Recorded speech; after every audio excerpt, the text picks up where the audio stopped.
Alors bonjour et bienvenue sur le magnifique domaine de Chassemis dans l'Aisne, un carpodrome vraiment fort sympathique et très bien aménagé comme vous voyez avec des pontons. Bon, il se trouve aujourd'hui qu'on a une magnifique journée de printemps, parfaitement idéale pour vous présenter la technique du pellet waggler. Alors comme son nom l'indique, c'est une technique en fait qui associe un flotteur anglais, donc un waggler, et des pellets. En l'occurrence pour cette technique, c'est une technique anglaise, il vous faudra aussi une canne à pêche à l'anglaise, un moulinet et pas grand chose d'autre hormis l'autre accessoire indispensable qui se trouve être une fronde. Alors, il s'agit d'une technique qui se pratique essentiellement, voire principalement en fait, au printemps et en été, voire un petit peu en automne, mais la condition sine qua non pour que ça fonctionne, c'est que en fait, il fasse plutôt beau et chaud et que les carpes aient envie de venir flâner en surface. Alors quand elles flânent en surface, en fait, elles ne sont pas toujours en plein appétit. Donc ce qu'il va falloir faire en fait, c'est les exciter pour qu'elles viennent en fait, pour qu'elles aient envie de venir se précipiter sur ce qu'on va leur présenter, à savoir un pellet. Alors c'est une pêche très dynamique, très ludique et si très productive qui va intéresser tout type de poissons qui flânent en surface, comme je disais, soit des carpes de petite taille, de grosse taille, tous les poissons qui vont venir gober en surface. Alors, comme je le disais à l'instant, justement, oui, c'est une pêche en surface et une pêche très dynamique. Donc, la technique consiste en fait à reproduire en fait avec le flotteur et l'hameçon éché d'un pellet le bruit en fait d'un pellet qui va venir crever la surface. Pour que la technique fonctionne, en fait, il va falloir être très actif et fronder de manière assidue. Alors de manière assidue, ça ne veut pas dire qu'il va falloir agréner en très grande quantité, mais à un rythme relativement soutenu en fait. C'est-à-dire qu'on va alterner l'agrainage avec les pellets et le flotteur qui va venir crever la surface. Le but étant que lorsqu'on agrène les pellets en fait et qu'on jette le pellet, enfin le flotteur dans le rayon des pellets, c'est que la carpe assimile en fait le flotteur qui arrive et qui vient crever la surface à un pellet qu'on vient de lui donner à manger. Et donc en fait, vous l'aurez compris, en alternant l'un et l'autre, en fait, elle va venir au bout d'un moment se précipiter sur votre hameçon éché et d'un pellet. Alors comme je le disais, c'est une technique très ludique et en fait productive. Et aussi en fait, elle va vous permettre d'avoir des sensations assez impressionnantes. C'est-à-dire que les touches en fait sont fulgurantes et les combats en surface sont vraiment très impressionnants.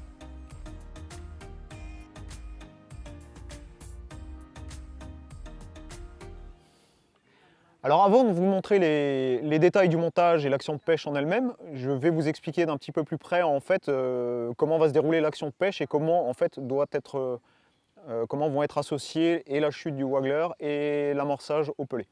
Alors en fait, ce qu'il faut faire, vous voyez le flotteur, on le verra en détail tout à l'heure, en fait a une forme un peu particulière, ce qui fait que lorsqu'il va atterrir, en fait, il va provoquer un splash assez caractéristique comme ça. Et c'est par ce bruit-là, en fait, associé aux pellets qui vont venir crever la surface, qu'on va essayer d'attirer les poissons. Alors en fait, le but du jeu, c'est de lancer son waggler à plusieurs reprises. Donc si la touche n'intervient pas dans les 20 à 40 secondes, en fait, lorsqu'il aura crevé la surface, en fait, on va recommencer. Sauf que entre les deux, ce qu'il va falloir venir faire, en fait, c'est jeter des pellets tout proche du flotteur. Donc c'est une pêche relativement active, enfin très active, mais aussi très précise. C'est-à-dire qu'il ne va pas falloir s'écarter. Pour réunir les poissons, il va falloir amorcer dans un rayon relativement réduit et aussi jeter son waggler dans ce même rayon. Alors le but du jeu, comme je disais, on va venir jeter 3-4 pellets, toujours proche du flotteur. Donc on alterne, on lance des pellets, on lance le flotteur. Bon, si on n'a pas jeté au bon endroit, on va remouliner un petit coup et on recommence. On relance, la touche n'intervient pas, on ressort et on agrène. Et ainsi de suite, et ainsi de suite, et ainsi de suite, et ainsi de suite.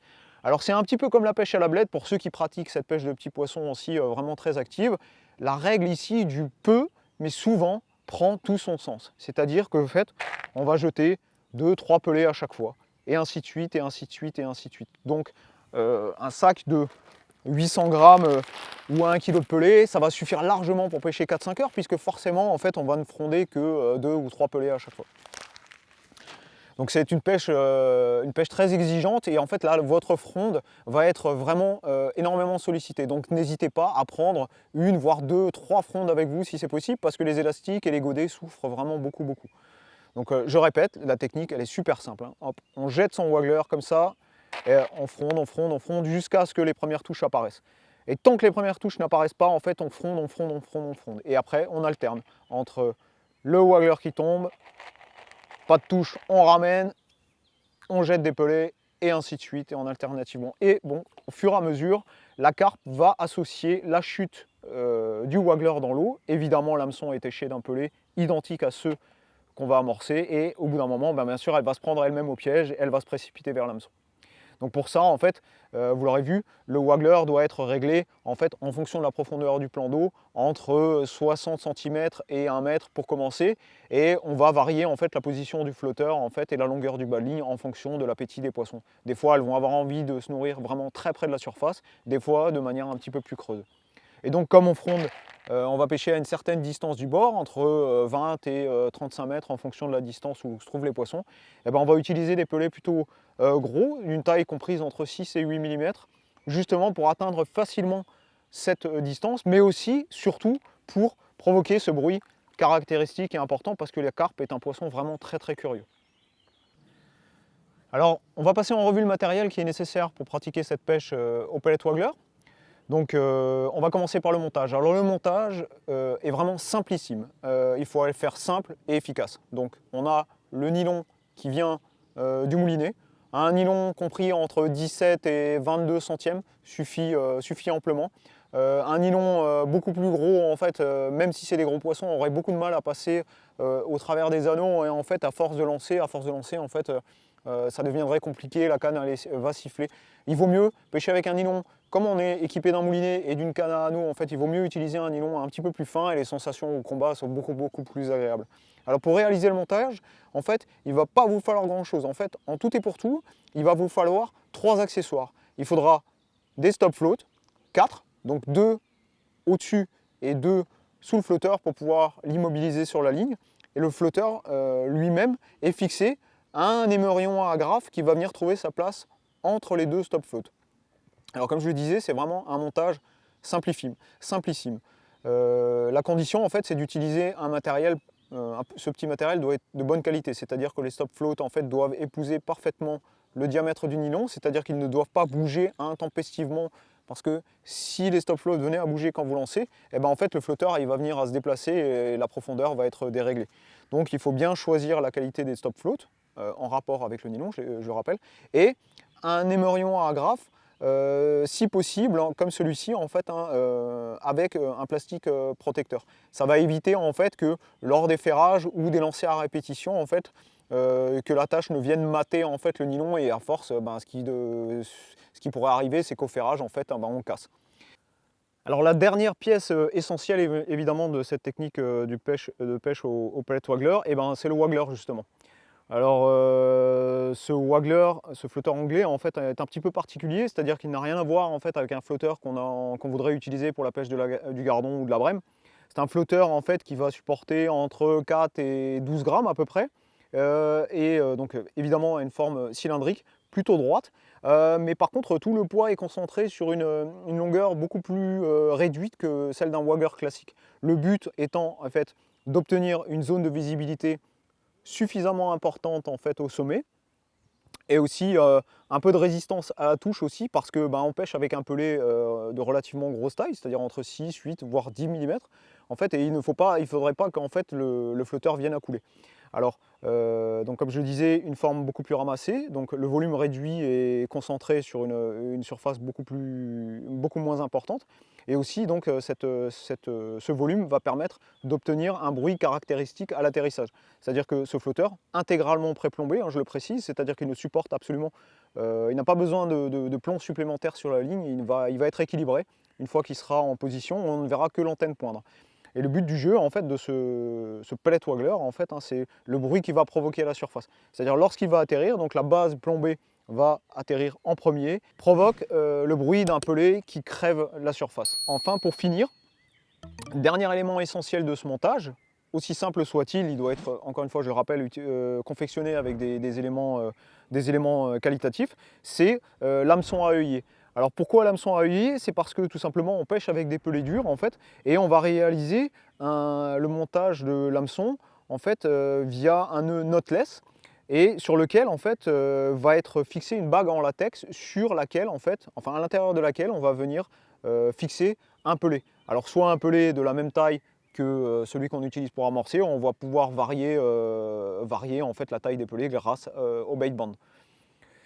Et voilà, c'était le dernier élément. En fait, l'hameçon, en fait, comme je disais, un hameçon à œillet dont la taille peut être comprise entre 16 et 10. Il n'est pas la peine, c'est pas la peine de tomber dans l'exagération. Moi, ma taille d'hameçon fétiche, en fait, c'est le 14. Le 14, c'est quelque chose qui va permettre de prendre aussi bien des carpes d'1 kg que des carpes jusqu'à 7-8 kg. Encore une fois, n'oubliez pas qu'on utilise une canne à mouliner.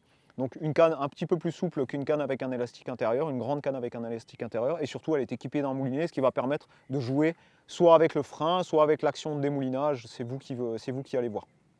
Donc ça permet d'avoir vraiment une sensation au combat vraiment beaucoup plus intéressante et beaucoup plus fun. Au niveau du matériel, donc là on a vu le montage, la réalisation simple, vraiment simplissime du montage. Les autres éléments fondamentaux en fait de cette pêche au pellet waggler sont évidemment la canne. Alors il y a des cannes en fait qui sont vraiment spécifiques à cette pêche, qui sont vraiment très bien étudiées. En général, et je vous le conseille, ça va être des cannes de 2 sections, c'est-à-dire 2 éléments, avec des éléments donc évidemment un petit peu plus longs. Mais ce sont des cannes qui sont de très bonnes lanceuses, malgré leur faible longueur, et surtout qui vont être légèrement plus puissantes, c'est-à-dire qu'elles vont permettre en fait de mater quand même des poissons d'assez grosse taille. Alors un blanc, certes puissant, par contre, ce qu'on va avoir, c'est que en fait, la partie supérieure de la canne va posséder une action de pointe assez prononcée. Et donc, en fait, vous allez voir qu'en fait, la canne va plier très facilement. Ce qui permet en fait d'encaisser ces premiers rushs au ferrage en fait, assez brusques, assez violents. Pour finir, le dernier élément essentiel de cette pêche au pellet waggler va être le moulinet. Encore une fois, il va falloir choisir un moulinet, évidemment un moulinet D-Match, un moulinet spécifique pour la pêche à l'anglaise, voire au feeder, doté d'une bobine match, donc un petit peu moins profonde que les autres bobines, qui va permettre d'être garnie avec une centaine de mètres de nylon, encore une fois, spéciale anglaise. Alors pourquoi un nylon spécial anglaise? C'est parce que si là aujourd'hui en fait on a affaire à une journée qui n'est spécifiquement... T'as vu ça? Bon. En direct, les pellets qu'on a mis au bord au départ. Ah ouais, ah, elle est partie. C'était incroyable. Donc le minimum que je préconise, c'est une taille 3000. Et vous pouvez monter jusqu'à une taille, allez, 4000, 4005. Sinon ça ne va pas être agréable. L'équilibre en fait entre le moulinet et la canne va être faussé parce qu'on va utiliser une canne relativement courte d'une longueur comprise entre 3 mètres et 3 mètres 60. 3 mètres pour les pêches jusqu'à 20-25 mètres, assez facile du bord. Et une longueur de 3 mètres 60 si vous avez une journée particulièrement venteuse ou affaire à des poissons vraiment de grosse taille, ou alors que vous avez envie et vous vous sentez capable en fait d'aller vraiment pêcher à longue distance, parce que des pellets de 8 mm on peut quand même les envoyer très loin. Donc une canne de 3,60 m pour aller pêcher jusqu'à 40-45 mètres du bord. Et donc le moulinet en fait lui a tout intérêt à être à récupération rapide, donc à posséder un ratio relativement élevé. Et donc une taille comprise entre 3000 et 4005 va vous permettre en fait de ne pas éterniser en fait vos va-et-vient. C'est-à-dire comme on va être obligé de mouliner et de lancer, mouliner, lancer, mouliner. Si on devait faire ça avec un moulinet qui mouline moins de 80 cm autour de manivelle, ça deviendrait vraiment très fastidieux. Donc on trouve en fait dans toute la gamme chez Garbolino des moulinets qui développent ça pour des prix relativement modiques. Donc en fait, si vous avez envie de vous lancer dans cette pêche au pellet waggler, un ensemble canne dédié à la pêche au pellet waggler et un moulinet, vous n'allez pas vous ruiner pour un maximum de sensations. Si vous avez envie de vous faire plaisir, bien sûr, vous allez trouver des moulinets et des cannes beaucoup plus pointues. Mais l'idéal et l'essentiel, j'ai envie de dire, c'est de respecter cet équilibre entre le poids du moulinet et celui de la canne. Si vous utilisez un moulinet beaucoup trop gros, en fait, ça va être désagréable, ça va être lourd au milieu. Au bout d'un moment, vous allez vraiment sentir une lassitude et une fatigue. Parce que c'est, encore une fois, comme je disais, une pêche vraiment très active. Alors, concernant la longueur du bas de ligne, je commence toujours avec un bas de ligne d'une longueur d'1 mètre. Ça correspond vraiment pour les plans d'eau compris entre 2 et 3 mètres de fond à peu près, donc 1 mètre c'est un tiers de la profondeur jusqu'à la moitié. Alors en fonction de comment mangent les poissons, puisque le pelet qui équipe mon hameçon en fait va descendre relativement vite, en fonction de la profondeur dans laquelle les poissons évoluent, en fait je vais réduire la taille, la longueur de ce bas de ligne. Ça peut être de 10, 20, 30, 40 cm, ça dépend, c'est vraiment les poissons qui décident. Alors une chose importante pour la pêche au pellet waggler, je ne modifie jamais la position de mon flotteur. C'est-à-dire que là, il est bloqué entre les 4 stop float, donc 2 en haut, 2 en bas, et il vient buter sur la boucle du bas de ligne, c'est-à-dire l'endroit où, boucle en boucle, en fait, le bas de ligne est fixé au corps de ligne, c'est-à-dire au nylon qui vient du moulinet. Donc si j'ai envie de pêcher plus près de la surface, eh ben, je vais réduire plutôt et volontairement en fait, la longueur de mon bas de ligne. Comme je disais, on peut finir vraiment très très proche de la surface, on peut finir à 30 cm de la surface si les poissons ont décidé d'être à cette hauteur-là. Alors ça oblige effectivement, c'est la contrainte, ça oblige à posséder des bas de ligne en fait, déjà montés à l'avance et à les couper à volo en fait. Hein. Mais il faut savoir qu'en général, et c'est souvent dans 90% des cas la règle, on commence assez creux. Et à force de grainer, la compétition alimentaire s'installe et en fait et les poissons vont venir de plus en plus rapidement et de plus en plus haut vers la surface à la rencontre de ces pelets qui tombent régulièrement. Donc plus on agrène, plus les poissons vont devenir actifs et vont se disputer en fait ces 2-3 pelets qui tombent à chaque fois. Et on va être obligé, et c'est ce qui va être marrant d'ailleurs, en fait, de venir pêcher beaucoup plus près de la surface. Alors j'ai une petite astuce en fait, qui concerne les appâts que je fixe sur mon hameçon, enfin via la bande de latex. Alors je commence en fait avec des pelets du 8 mm qui sont exactement les mêmes que ceux que j'emploie pour amorcer. Et si j'ai envie que mon pelet descende d'une manière, enfin traverse la couche d'eau d'une manière beaucoup plus lente et beaucoup plus souple, en fait je vais changer la consistance de mon pelet. Comment je l'obtiens en fait, c'est que je vais utiliser ce qu'on appelle des wafters. C'est des pelets ou des dumbbells encore en fait, ce sont des pelets artificiels en fait, hein, mais qui sont plutôt colorés. Alors là en l'occurrence, bon des fois on en a à la fraise, à la vanille, à la banane, enfin peu importe. Le goût a vraiment peu d'importance. Ce sur quoi je vais jouer véritablement, c'est la couleur des pelets que j'utilise. Et c'est pour ça que je dispose en fait d'une gamme plutôt importante. C'est parce que en fonction de la luminosité, c'est-à-dire en fonction de la couleur du ciel, de l'impact du soleil dans l'eau, en fait, il y a des couleurs qui vont marcher plus ou moins bien. Là, vous voyez, en fait, aujourd'hui, ces journées de printemps, en fait, on a toute la bourre de peupliers qui couvre la surface du plan d'eau. Et en fait, aujourd'hui, puisqu'on a déjà un petit peu pêché, en fait, c'est la couleur blanche qui fonctionne vraiment bien. Alors, il y a d'autres plans d'eau, en fait, qui, par exemple, lorsqu'ils sont amorcés régulièrement en pelé, on va utiliser une couleur un petit peu plus nature, un petit peu plus pelé, justement, une couleur beige assez caractéristique. Mais par contre, à la différence du pelé de 8 mm que j'utilise pour amorcer, ce wafter, en fait, il va couler beaucoup plus lentement. Parce qu'en l'occurrence, en fait, si je le jetais là, dans l'eau tel que, en fait, il flotte.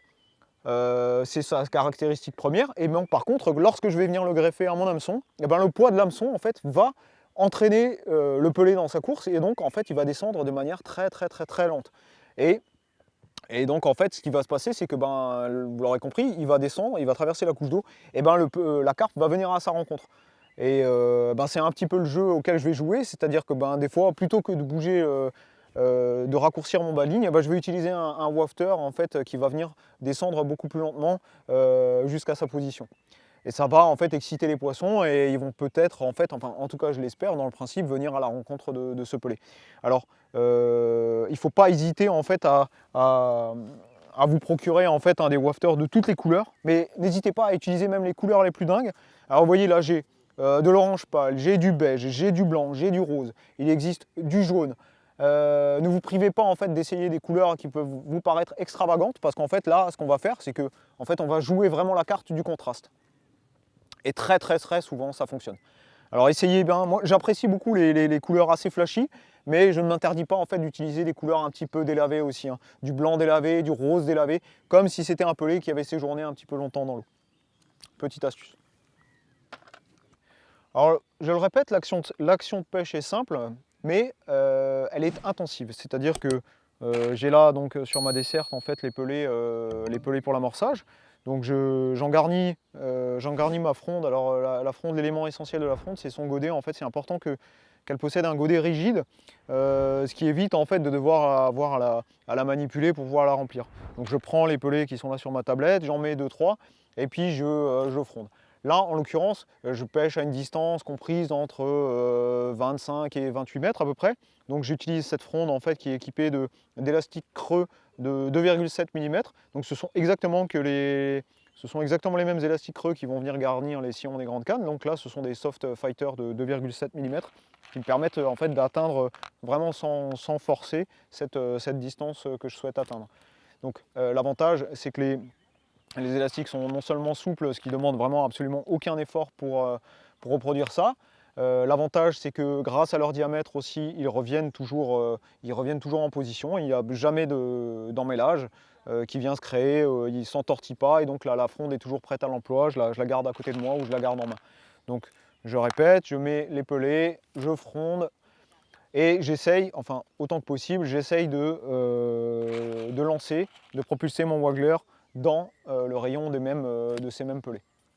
Alors voilà, donc là j'ai frondé, je vais lancer mon waggler au même endroit et donc voilà, comme je le répétais tout à l'heure, le bruit caractéristique du waggler qui va venir crever la surface. Donc on attend, on manipule, donc là on voit bien, on voit qu'il n'y a que l'antenne, malgré le fait qu'il n'y a absolument aucun plomb en fait sur la ligne, on voit bien qu'il n'y a que l'antenne qui pointe à la surface. Alors l'avantage du moulinet, c'est que si on a frondé un petit peu plus court, en fait, voilà, on attend quelques secondes, la touche ne se produit pas, on va venir donner un coup de moulinet. Ce coup de moulinet va permettre de rapprocher le flotteur en fait un petit peu et va aussi provoquer, comme ce qu'on ferait quand on pêche à la grande canne, provoquer un aguichage. Et là, inutile d'attendre très longtemps parce qu'en fait, si une carpe est dans les parages, elle va venir se précipiter sur les pelets. Donc il n'y a pas de touche, et ben je recommence. Et là, comme je disais tout à l'heure, donc là, je laisse mon waggler ici, je reprends mes 3 pelets, je fronde, j'attends, ça me laisse le temps d'armer ma canne, et je relance, et le waggler va tomber exactement au même endroit où j'ai propulsé mes pelets. Donc ce que je disais tout à l'heure, donc l'intérêt vraiment essentiel de ce moulinet qui est plutôt rapide, en fait, va me permettre en fait, de multiplier les opérations autant de fois que nécessaire. En fait, et ça peut être des centaines, voire vraiment des centaines de fois pendant la partie de pêche. En fait. Donc même si le flotteur est en position, je garde un œil dessus, je prends mes pelets dans ma bassine et je recommence. Pas de touche. Et je recommence. Donc là, je viens d'agréner. J'envoie mon waggler au même endroit et j'espère avoir une touche. Et ainsi de suite, et ainsi de suite, et ainsi de suite. Alors le temps que les poissons s'installent, ça met un peu de temps. Les indications sont plutôt assez franches, c'est-à-dire si on voit une carpe ou 2 moucher, ça veut dire que les poissons sont dans la zone en fait. Et donc c'est là qu'il faut vraiment garder le rythme, c'est l'essentiel. Hein. Comme je disais, peu, mais très souvent.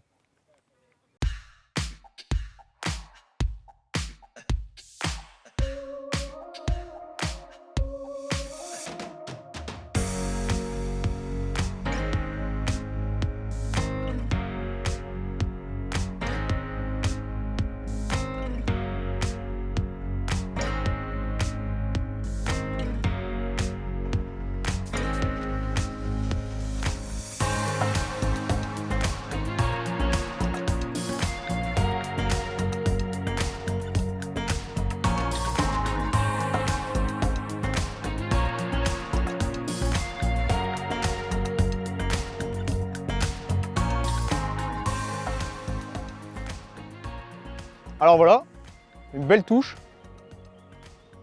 Le poisson est parti comme une fusée. Alors comme je le disais, les cannes pellet waggler, elles ont un blanc puissant à la base, mais l'action de pointe est très prononcée, ce qui permet d'encaisser les ferrages et d'avoir quand même des sensations au combat assez incroyables. C'est pas un poisson énorme, hein, 2 kg à peu près, mais peut-être qu'il sera suivi par d'autres.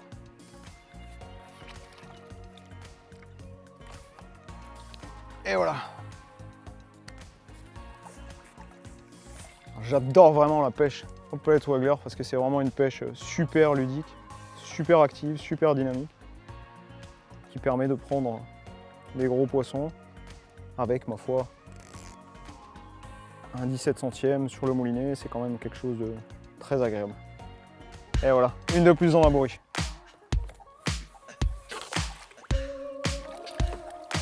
En espérant qu'elle soit suivie par plein d'autres.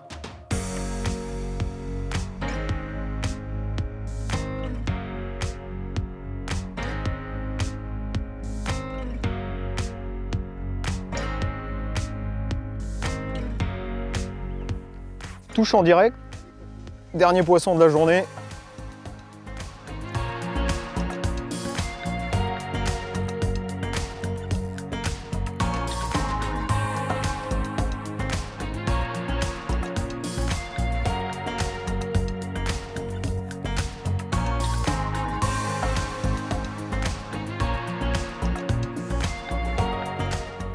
Dernier poisson de la journée. Alors on va voir ce que ça va donner. On va vider la bourriche. Une belle après-midi où j'ai même pas consommé 1 kg de pelé. J'ai bien transpiré. Super après-midi sur un super domaine. Et on va remettre tout ce petit monde à l'eau. Des carpes de puissance superbe, des poissons tout frais. Et il y a du monde, hein. Allez, à la prochaine. Allez.